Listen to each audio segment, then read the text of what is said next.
সারা শহরে নয়, আপনি একটি নির্দিষ্ট স্থানে এই কাজটি করবেন। সিডনি শহরে আমি এরকম নববর্ষে আমার সময় কাটছে।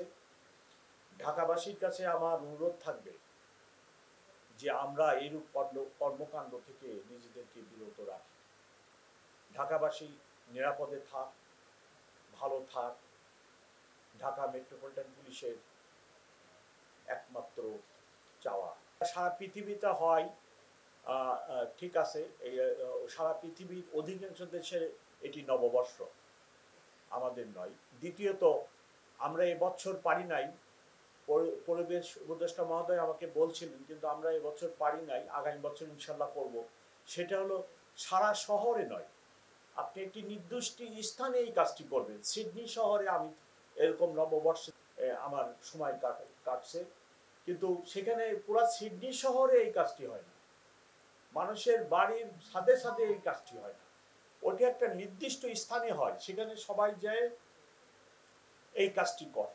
আমাদের পরিবেশ উপদেষ্টা মহোদয় আমাকে রিকোয়েস্ট করছিল এবং উনিও চেষ্টা করছিলেন যে এবছরই আমরা এরকম একটি ডিজাইন করব যে আপনারা অমুক জায়গায় যেয়ে এই কাজটি করে ভর্তি করেন, কিন্তু এই বছর আমরা পারি নাই। যে বছর আজকে শেষ হয়ে যাচ্ছে, নানা ধরনের ঘটনা পার করে আমরা নতুন বছরে আগামীকাল পা রাখবো এবং আমাদের আগামী বছরের দিনগুলো যাতে ভালো যায় সেই জন্য মহান আল্লাহ পাকের কাছে আমরা সবাই প্রার্থনা জানাই। যদিও আগামীকাল ইংরেজি নববর্ষ শুরু হবে, তথাপিও বিগত বছরের অভিজ্ঞতায় দেখা যায় রাত্র 12টা 1 মিনিটে ব্যাপক হারে আতশবাজি, ক্লাস্টার বোমা, ফানুস ব্যবহার হয়ে থাকে। চলতি বছর আজকের শেষ দিন, আজকে রাত্রে একই ধরনের ঘটনা ঘটার আশঙ্কা আছে। সেই জন্য আজকে আমরা এই ব্রিফিং এর আয়োজন করেছি এবং এবছরই এই ব্রিফিং এর ব্যতিক্রম হচ্ছে পরিবেশ মন্ত্রণালয়ের অতিরিক্ত সচিবের উপস্থিতি এবং উনি আপনাদেরকে আতশবাজি, শব্দ দূষণ এবং অন্যান্য এই ধরনের কার্যক্রমের কি বিরূপ প্রতিক্রিয়া হয় মানুষের দেহে এবং পরিবেশে সেটা বিস্তারিত বলেছেন। আমি বা আমার সহকর্মীরা এই ব্যাপারে কোনো বিশেষজ্ঞ নয়, তবে আমরা সাধারণ মানুষ হিসেবে জানি যে শব্দ দূষণ আমাদের শরীরের উপরে কি ধরনের বিরূপ প্রতিক্রিয়া ফেলে। ঢাকাবাসীর কাছে আমার অনুরোধ থাকবে যে আমরা এইরূপ কর্মকাণ্ড থেকে নিজেদেরকে বিরত রাখি। আমাদেরকে ভাবতে হবে যে বাসার ছাদে আমরা এই কর্মকাণ্ডটি করি, সেই বাসার ছাদের ইমিডিয়েট নিচতলায় একজন 80 বছরের বৃদ্ধ লোক হয়তো অনেক কষ্টের পরে একটু ঘুমানোর চেষ্টা করছে, অথবা কেবলই তিনি একটু ঘুমিয়ে পড়েছেন। আপনার এই বিকট শব্দে তার ঘুম ভেঙে যায়, সে আরো অনেক কষ্ট পায়। আমাদের প্রত্যেককে এটি ভাবতে হবে। হাসপাতালের পাশে যদি এরূপ বিকট আওয়াজ হয়, হাসপাতালে যারা মুমূর্ষু রোগী থাকে তারা কষ্ট পায়। সারা বছর ধরে যখন স্কুল টাইমে স্কুলে জ্যাম লাগে, আমাদের ড্রাইভার সাহেবরা সমানে হর্ন বাজান। উনি নিজে সামনে দেখেন যে জ্যাম লেগে রয়েছে, ওনার সামনে 200 গাড়ি দাঁড়িয়ে রয়েছে, তারপরেও উনি কেন হর্ন বাজান আমার কাছে বোধগম্য নয়। এবং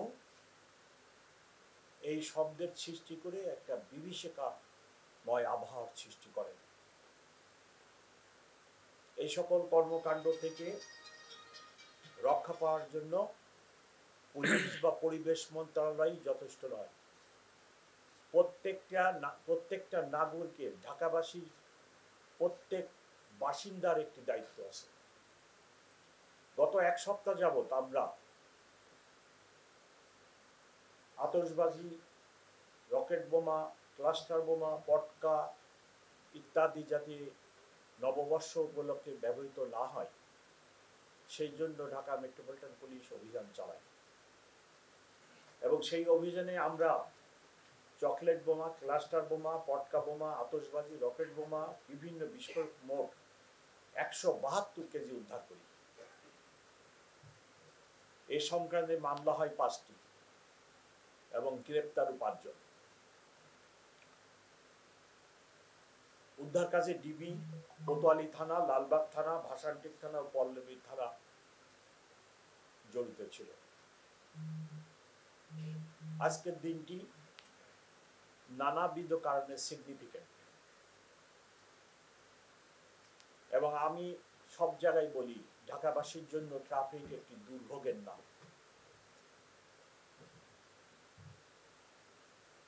আজকে নানা ধরনের কর্মসূচি আছে ঢাকা শহরে, আপনারা সবাই অবগত। এই কর্মসূচির কারণে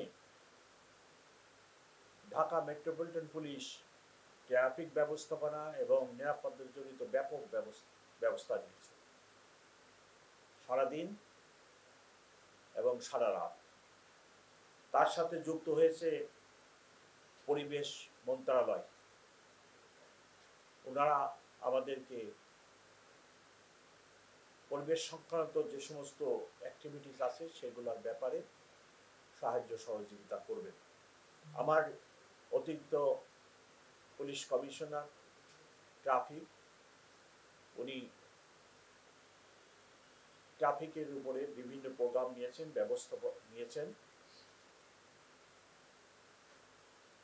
তার মাধ্যমে আমরা ঢাকাবাসীকে কতটুকু ট্রাফিক দুর্ভোগ লাঘব করতে পারি সেই প্রচেষ্টায় থাকবে। আমি সকলকে আপনাদের মাধ্যমে ঢাকাবাসীকে ইংরেজি নববর্ষের শুভেচ্ছা জানাই এবং আমাদের ঢাকা মেট্রোপলিটন পুলিশের এই সকল কর্মকাণ্ডে আপনাদের সহ ঢাকাবাসীর সহযোগিতা কামনা করি। ঢাকাবাসী নিরাপদে থাক, ভালো থাক, ঢাকা মেট্রোপলিটন পুলিশের একমাত্র